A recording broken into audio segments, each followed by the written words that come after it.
మీరందరూ కలిసి నన్ను శాసనసభ నాయకుడిగా ఎన్డీఏ శాసనసభ నాయకుడిగా ఎన్నుకున్నందుకు మనస్ఫూర్తిగా అందరికీ నమస్కారాలు తెలియజేస్తున్నా, అభినందనలు తెలియజేస్తున్నా, ధన్యవాదాలు.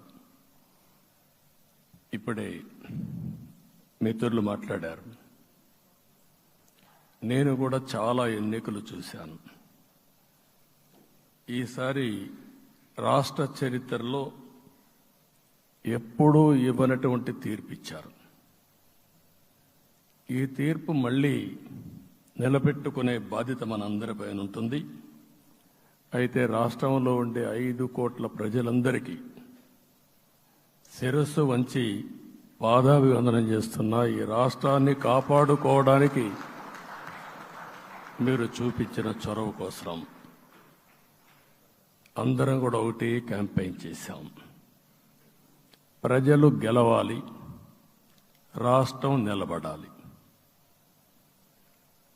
ప్రజలు గెలిచారు.